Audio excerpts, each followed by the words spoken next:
प्रधानमंत्री राजीव गांधी की जयंती के अवसर पर हर वर्ष 20 अगस्त को सद्भावना दिवस मनाया जाता है। इस मौके पर देश भर में कांग्रेस कार्यकर्ताओं और नेताओं की ओर से विभिन्न कार्यक्रम आयोजित कर राजीव गांधी को श्रद्धांजलि दी जाती है। दिल्ली स्थित राजीव गांधी के समाधि स्थल वीर भूमि पर उनके परिवार के सदस्यों, करीबी मित्रों, रिश्तेदारों और कांग्रेस के वरिष्ठ नेताओं के साथ साथ अन्य राजनीतिक दलों के नेता भी पहुंचकर उन्हें श्रद्धांजलि अर्पित करते हैं।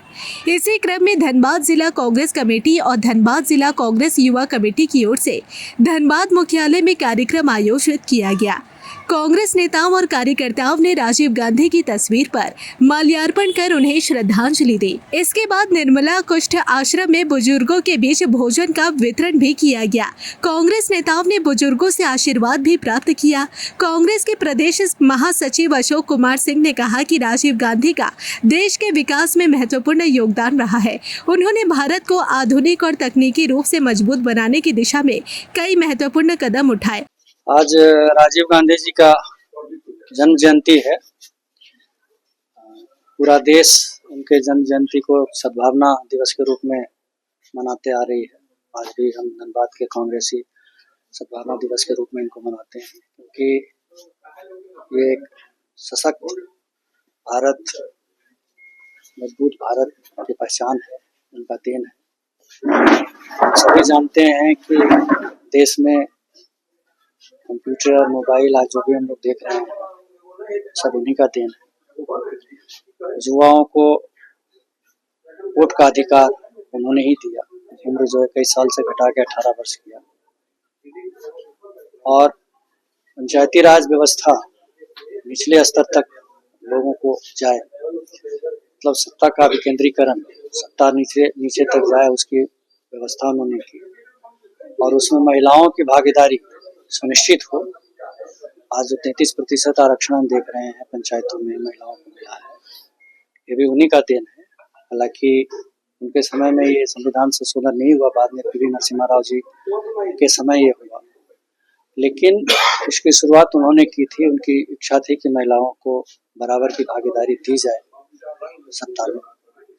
तो कहीं न कहीं देश को एक प्रेम और सद्भाव का पाठ उन्होंने पढ़ाया। सशक्त भारत कैसे बनेगा, इसकी उन्होंने एक दिशा दी। आज देश का हर नौजवान उनके इन्हीं मार्ग पर चलने की प्रेरणा उनसे लेता है। और आज उसी उपलक्ष्य में, उनके जन्म जयंती के उपलक्ष्य में, हम लोग सभी कांग्रेस जन यहाँ निर्मला कुष्ठ अस्पताल है, जहाँ पे मरीजों के बीच में हम लोगों ने भोजन का वितरण किया। धनबाद जिला युवा कांग्रेस की तरफ से इसका आयोजन किया गया। तो आज हम तमाम धनबाद जिले के कांग्रेस कार्यकर्ता जो है आज इसमें शामिल हुए और यहाँ के हमारे जो संचालक हैं इनको भी बहुत बहुत आभार और धन्यवाद देते हैं कि इनका सहयोग मिला उसके लिए। और एक बार आधुनिक भारत के निर्माता, संचारक, क्रांति आदरणीय स्वर्गीय राजीव गांधी और ये भारत रत्न आदरणीय स्वर्गीय राजीव गांधी जी के जयंती के अवसर पर हम लोग धनबाद जिला कांग्रेस कार्यालय में उनको श्रद्धा सुमन अर्पित करने के लिए जुटे हैं। आज उनकी 82वीं जयंती है और उसके उपलक्ष्य में हम लोग सारे लोग जुट करके राजीव गांधी जी के बताए मार्ग पर चलने का हम लोग संकल्प लेते हैं और इस देश का विकास और उन्नति राजीव गांधी जी के ही लाए हुए संचार क्रांति के माध्यम से संपन्न हो पा रहा है। और राहुल गांधी जी आज समाधि स्थल पर गए थे, वहां पर जो उनका भावुक ट्वीट हमने देखा, सुन करके मेरा रोंगटा खड़ा हो जा रहा। तो उन्होंने कहा कि पापा, आज आप ही के आशीर्वाद और ताकत से हम देश में फिरका परस्त ताकतों से और मोदी सरकार से मजबूती के साथ लड़ पा रहे हैं। ये जो ताकत आपके द्वारा मिल रहा था, वो उस ताकत से हम लड़ पा रहे हैं। आज हम तमाम कांग्रेस के लोगों का ये फर्ज बनता है कि राजीव गांधी जी के बताए रास्ते पर चल करके देश का और कांग्रेस का। आज जैसे कि राजीव गांधी जी का 82वीं पुण्यतिथि है, उस पे धनबाद जिला यूथ कांग्रेस की ओर से आज यहाँ निर्मला कुष्ठ अस्पताल में हम लोग भोजन का कार्यक्रम रखे हैं यूथ कांग्रेस की तरफ से। इसके बाद और क्या कुछ कार्यक्रम?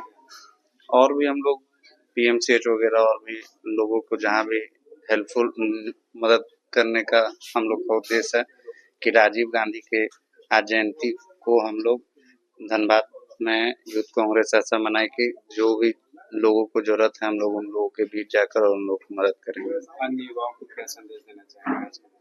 अन्य युवाओं को यह संदेश देना चाहेंगे कि आज जैसे कि देश में युवाओं और छात्रों के साथ जो भी अन्याय हो रहा है उसका खुलकर विरोध करें और जो राजीव गांधी का जैसे कि युवाओं को शक्ति देने का जो उन्होंने लाया था उन पे हम लोग और बढ़ चढ़ के युवा को आगे ला के और जो भी जहाँ भी अन्याय के खिलाफ विरोध करने का काम करें।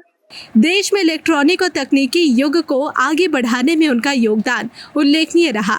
इसके अलावा युवाओं की लोकतांत्रिक भागीदारी बढ़ाने के लिए मतदान की उम्र 21 वर्ष से घटाकर 18 वर्ष करने का महत्वपूर्ण फैसला उनके कार्यकाल में लिया गया। पंचायती राज व्यवस्था को मजबूत करने की दिशा में भी राजीव गांधी ने महत्वपूर्ण पहल की थी।